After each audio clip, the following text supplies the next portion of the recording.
Election వేడి start అయింది. ఈ ఒక్కొక్కడికి ఏ రకంగా నొప్పులు నొప్పిద్దామని అన్నది రాజకీయంగానే. నొప్పులు అని అంటే మేమేం పెద్ద వేరే నొప్పులు ఏం పెట్టాం కానీ, సో రాజకీయంగా ఇక తన ఆయుధాలను అందరం మనం పదును చేసుకోవాలా, ఫోకస్ పెంచాలా, దాడికి ఎదురుదాడి ఖచ్చితంగా ఉండాలా, కౌంటర్కి కూడా కౌంటర్ అటాక్ గట్టిగా ఉండాలా. సో ఐ ప్రామిస్ యూ, ఈరోజు చిత్రగుప్త్ నా భూతో నా భవిష్యత్ ఉండేటట్టు ప్రయత్నం చేద్దాం. నిన్న దేశ ప్రధాని నరేంద్ర దామోదర్ దాస్ మోదీ గారు రాహుల్ గాంధీని చీరి చింతపండు పెట్టిండని అనుకోవచ్చు మన లాంగ్వేజ్లో చెప్తే. ఆయన ఏమన్నాడంటే, రాజులను మహారాజులను దూషించనీకిళ్ళకు నోర్లు వస్తాయి, అదే షెహన్షాలు నవాబులు మొఘల్ సల్తనత్ని నిజాం సర్కార్ని అననీకే మాత్రము ఇలా నోట్లలో మన్ను పడుతుంది.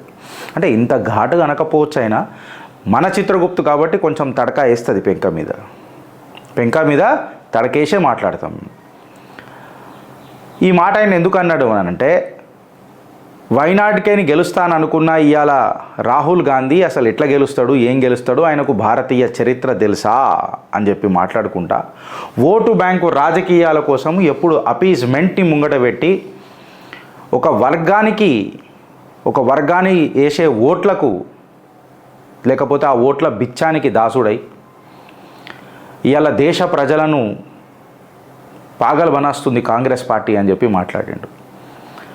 ఆయనకు అసలు ఛత్రపతి శివాజీ మహారాజ్ చరిత్ర తెలుసా, మైసూర్ మహారాజా చేసిన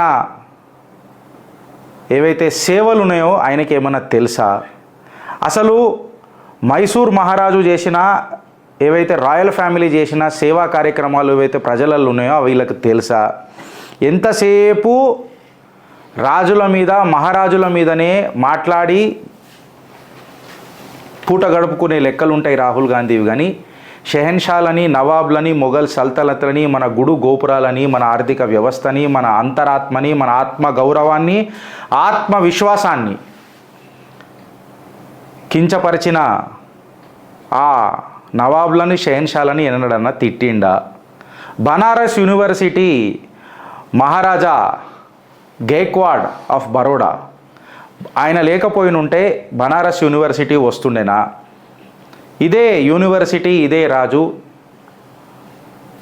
బాబాసాహెబ్ అంబేద్కర్ గారిని విదేశాలకు పంపి ఆయనకు చదువు నేర్పిన ఘన చరిత్ర రాహుల్ గాంధీకి తెలుసా?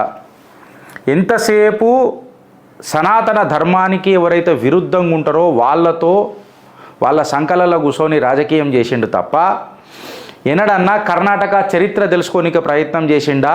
కర్ణాటక ఆ కాడికి వస్తే భారతదేశ చరిత్ర తెలుసుకోనికే ప్రయత్నం చేసిండా అని చెప్పి దేశ ప్రధాని నరేంద్ర దామోదర్ దాస్ మోదీ గారు మాట్లాడారు.